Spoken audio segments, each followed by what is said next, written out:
All right, welcome to the Clean and Done House Cleaner orientation video.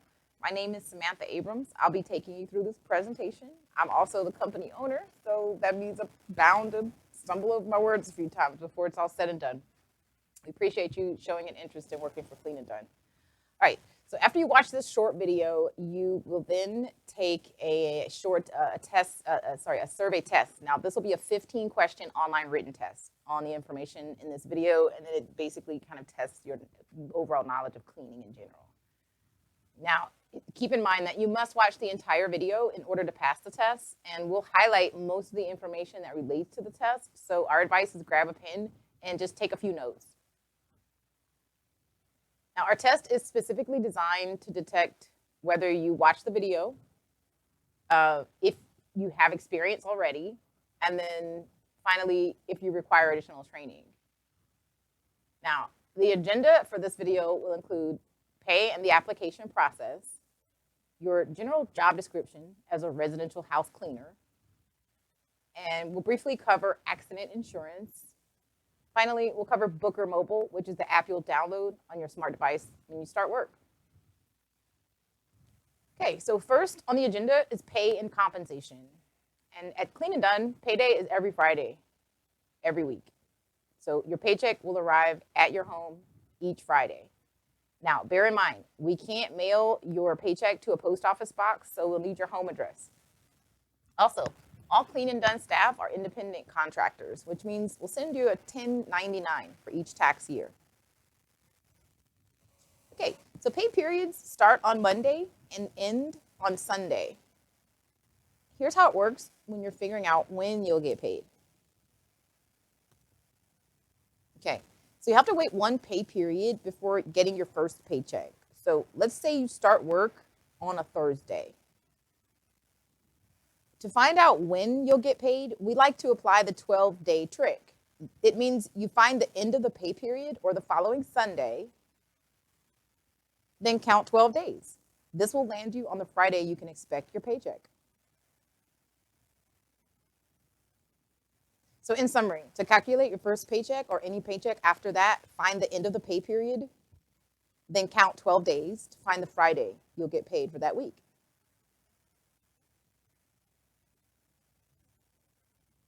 All right, now on to compensation.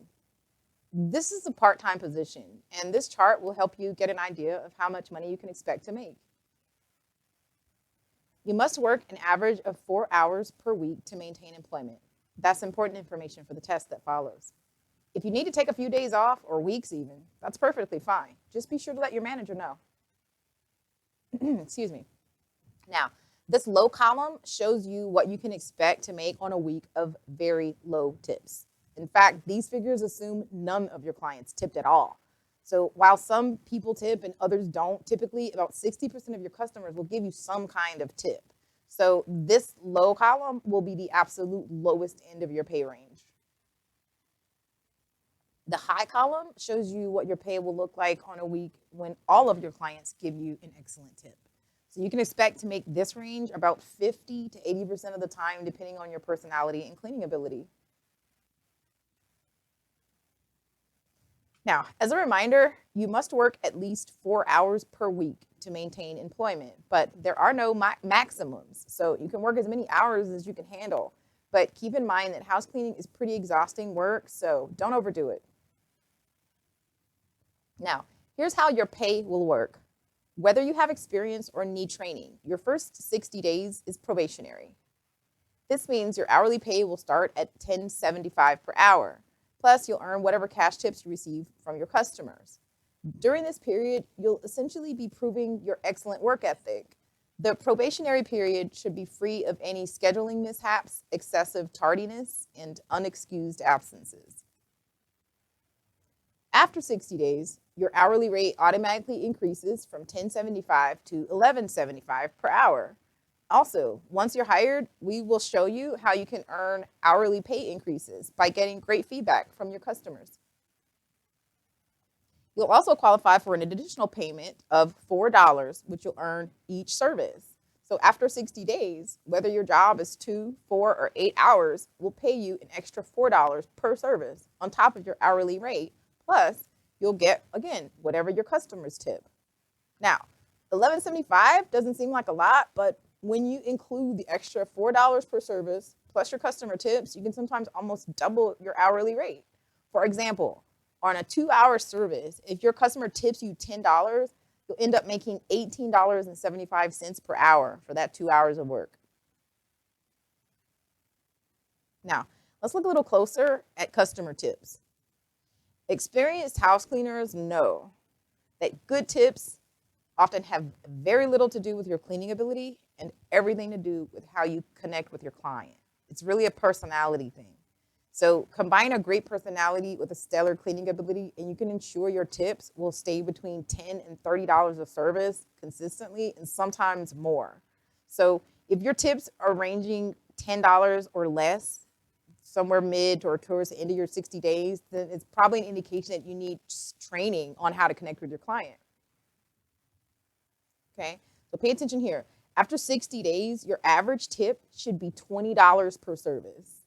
Okay, and that's counting customers that don't tip. So you may leave one client with no tip to arrive at your next job with a $30 or $40 tip. So it all evens out, but all told, if by 60 days you're not averaging $20 tips per service, then schedule a 15 to 20-minute training call with your manager, because we can usually troubleshoot and pinpoint areas to help you improve your tips. Additionally, look out for special services like same and next day jobs, which carry an additional tip incentive. So check the appointment notes because these jobs often carry an additional $4 to $20 extra house tip, depending on the urgency of the client's booking. So this just means it's extra money on top of all the other money you're getting paid. So it's additional pay. Okay, now we'll cover the 2 steps it'll take to get hired. Basically, just have to pass 2 simple tests to qualify for work. Okay, you're watching the online orientation test right now. That's the first step. So you'll pass a written test on the material you're watching. And then the second step is the final step. It's where you'll schedule and complete your assessment cleaning. Now, this is where you'll show up at a clean and done training house. It'll be the closest house to where you live, and you'll perform a test cleaning with little to no instruction for an hour. Now, if you already have experience, you schedule that 1 hour, you get your $10, you probably get hired. If you don't have experience, but you think you have a good ability to clean, make sure you email us at jobs@cleananddone.com. We'll give you that email address later on again, and let us know, because that way we can schedule an extra 15 or 20 minutes, sometimes 30, depending on how many more questions you have. We can add on extra time so we can give you some pointers before you start your test. So we can just give you some real basics for house cleaners. And then if you do assess well enough, then we actually pay for training. So let us know, be honest. The assessment pays a small amount of cash, whether you pass or fail. I think I just mentioned that it's $10 cash. And you can usually begin work right away, within 2 to 5 days, usually after you finish your assessment cleaning. We just have to send you through, we have to send a background check. So it takes a couple days if you get hired.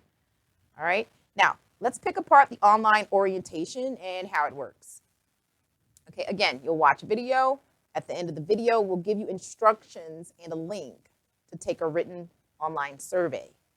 Okay. So it's important, number one, that you follow instructions and read through everything, because that's also what we're testing you. We're testing to make sure that you'll be a good candidate for reading notes before you travel. Remember from the job description. So the survey will test your general work ethic, your knowledge of cleaning, and then the specific highlights from this video. Okay. If you pass the first step, we'll move you to step 2, which is the assessment cleaning. All right. Remember, this will be a schedule. Your assessment cleaning, will be a day and time that you choose. And the address will be the closest available training house to you. This cleaning test pays $10 cash on the spot, whether you pass or fail. That's important to remember. You're going to see that question on the test. Okay, $10 cash. Now, while you're testing, we'll assess your skills in task and time management, as well as your cleaning and communicating ability. You'll also be required to pass a criminal background check to complete the hiring process, and we'll email your results within 2 to 14 days, depending on how quickly your background check processes. Now, I'll give you some background. If you're going to end up with a fail on that background check, it usually takes about a week. If it's clear pass quick. It usually happens within 24 to 48 hours. We get our results back. Now, if you're going to pass, but you've lived in a ton of different cities, 4 or 5 different cities, it's going to take a while. So depending on how quickly your background check comes back, once you get that email that says you're hired, you're ready to roll. You can start working that day. Okay. Now in review, we're going to step 1, watch a video, pass a test. Step 2, perform a test cleaning. Pass that, pass the background check. Okay.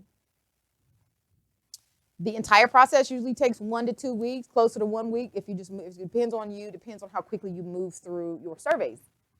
Okay. And your background check. Again, about a week. If you rush through it, you can get through it in a week, usually.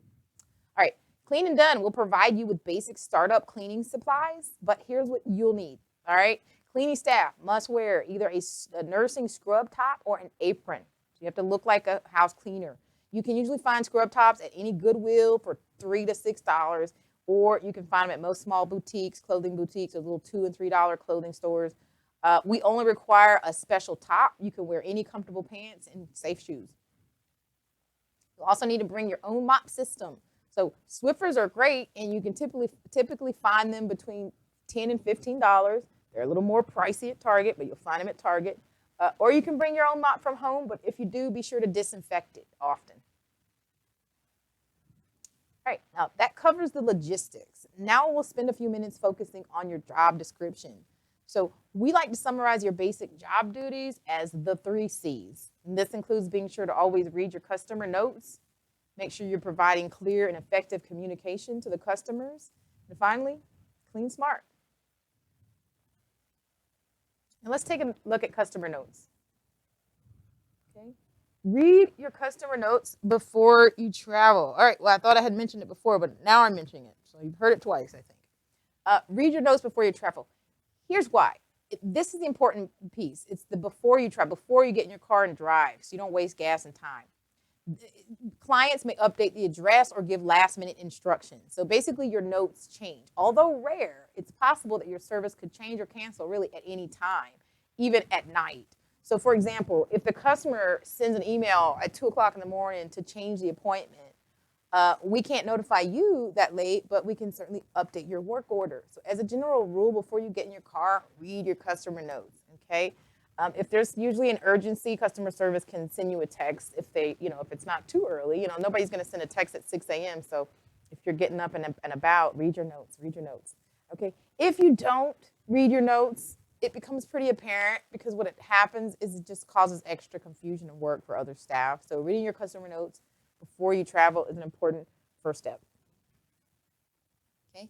The second piece to your job description is to communicate effectively. Okay.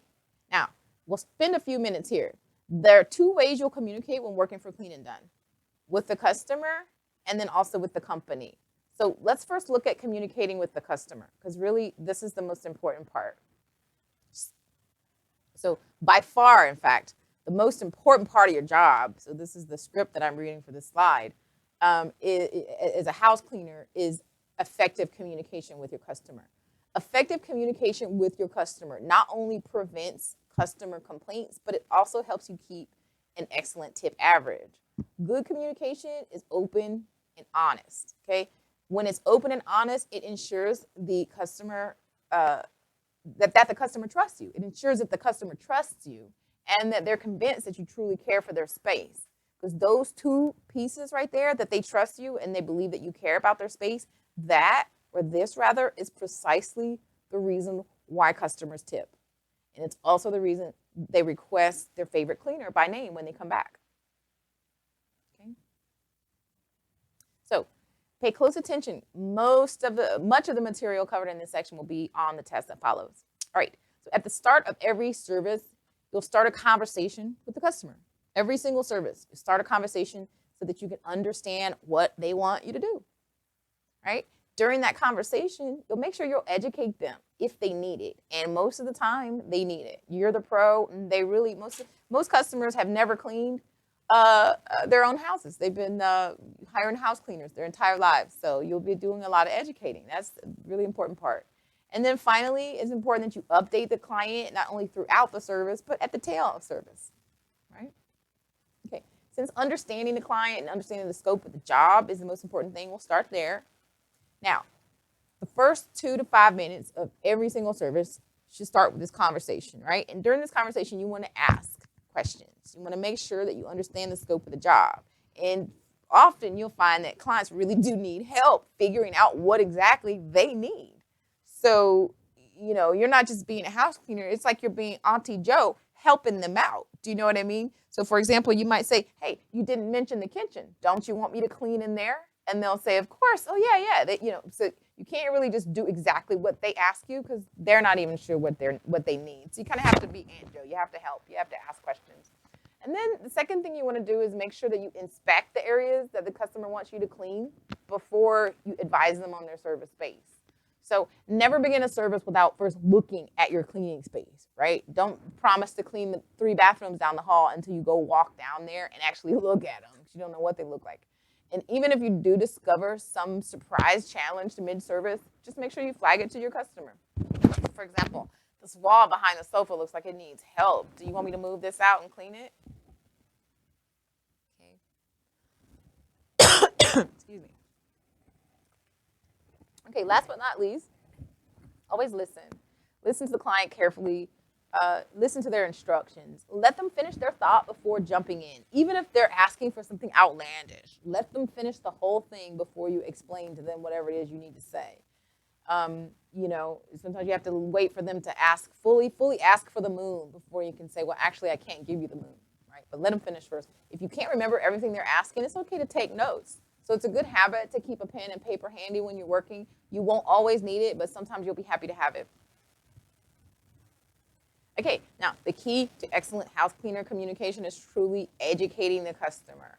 So let's pick apart what this means. Because when we say educate, that's exactly what we mean. We're talking about preschool teacher, little baby student, because these people really don't know what you're doing in there. And so it's your job to help.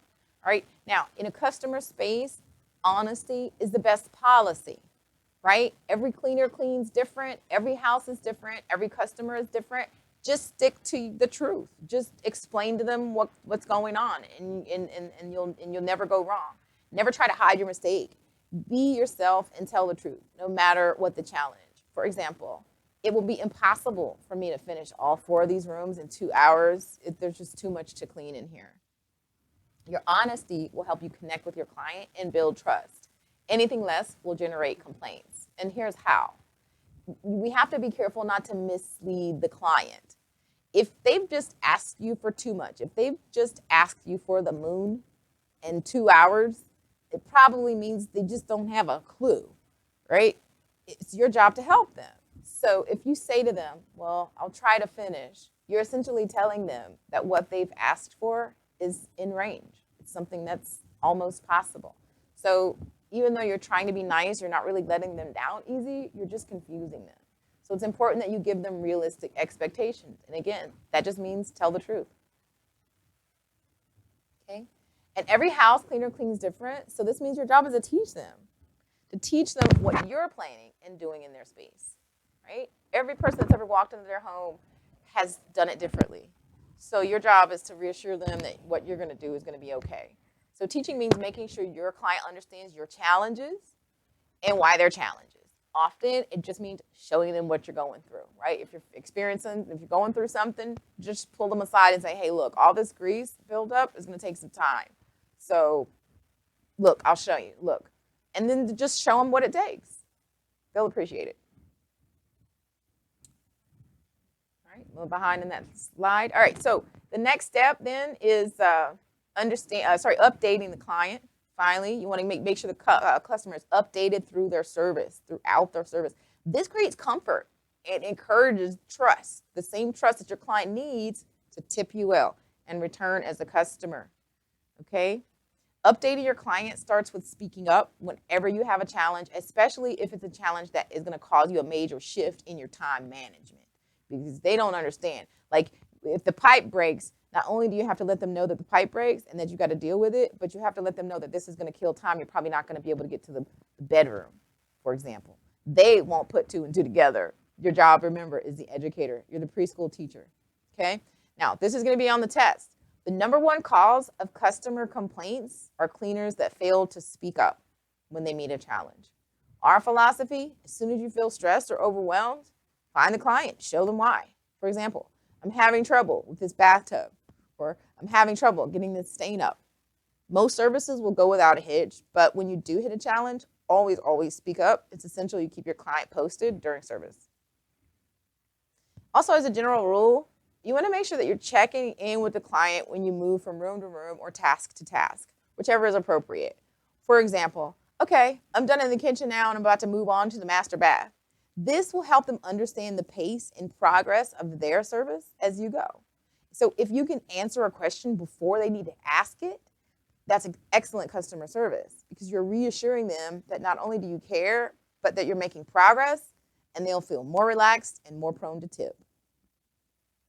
Lastly, as you're finishing up, pull the client aside and give them a summary of what you cleaned as you walk through their space. Explain what it looked like before, because often they don't remember what color it was. And sometimes you'll have to explain to them what you didn't have time to start. But more importantly, here's what to remember about communication. Good communication happens at the very start of service, and it continues throughout. If you wait until the end of service to explain your challenges, your customer is going to feel scammed. If the customer is unclear or upset because of what you're explaining at the end of service, it just means you under-communicated during service, and it's probably too late to fix it. You should call dispatch and immediately get customer service help. Okay, we're almost done, but there are a few things to remember. I just want to highlight these. Being shy may get in the way of excellent tips. So reconsider. If you're shy, sometimes it's tough for you to figure out how to get those good tips. Also, be confident. When you're delivering bad news, customers need your guidance. So you're the pro. Don't be shy. Tell the truth and be confident about that. Also, big personalities get big tips. It's just the way of the game. And keeping quiet often creates complaints. The last part of your job description is to clean smart. Now, this is pretty straightforward because we're going to assess your cleaning ability during your test cleaning. So we'll assess you on these items. We'll look at your task and time management, your ability to deep clean. Now, keep in mind that deep cleaning means something different. Like if you've got a hot mess, deep cleaning is easy. It's easy to spot the dirt. But if deep clean in place is already kind of clean, it's more of a challenge. So you have to now find dirt. So we want to see your attention to detail, and we're going to test your effective use of cleaning tools. All right, so the accident insurance is a policy that is really not related to Clean and Done. It's just a relationship that we have and a rate that we get from a company called Combined Insurance. It's kind of like Aflac. Once you're hired, you'll be encouraged to start this accident insurance policy. It costs you $15.17 per month. Now, the policy pays you if an accident or injury prevents you from working. So basically, if you get hurt for any reason, if there is an accident of any kind and your body will not let you work, this policy pays you money directly. You can use it to handle monthly bills, buy groceries, diapers, for example, whatever you need. Now, if your main form, now it's not, this policy is not mandatory. So let me point that out. But if your main form of income is from a physical job, then this policy is a small price to pay. It's usually a part of one of your customer tips for 1 month. So it's a small price to pay for a peace of mind of knowing that if you get hurt, you can still draw an income, and it's a pretty significant income. We'll go over the insurance policy once you get hired. And again, it's not mandatory, but it's highly recommended. So we'll give you more information if you choose to if you want to sign up after you get hired. Okay, the last item on our agenda is Booker Mobile. This is the app that you'll download on your smart device once you're hired. Pretty simply, the three functions that you can do in your Booker Mobile, that you're expected to do in your Booker Mobile app is book work, read and write progress notes about our customers, and clock in and out. That's it. Now, the app will allow you to perform other actions, but be careful to never confirm, never cancel a job More importantly, never guess. If you accidentally tap the wrong button, don't panic. Just send dispatch a text so we can correct it. All right, so that's all the information you need to know at this stage. If you have any questions, check the comments below for answers. And if you don't find your answers, leave a new question. And you can also email Human Resources at jobs@cleananddone.com. Now, your next step is to find and complete the assessment survey. That is the test on the material that you just watched. We encourage you to go and do that now while the information is fresh. If you wait too long, you might have to review the video again. If the end screen link that you're seeing in red is not working when you click it, then just press pause so you can jot the link down. Otherwise, you'll find that link in the YouTube comments below. Read carefully and consider watching this video a second time because you'll only be allowed to take the online survey test once. Good luck, and we're looking forward to meeting you.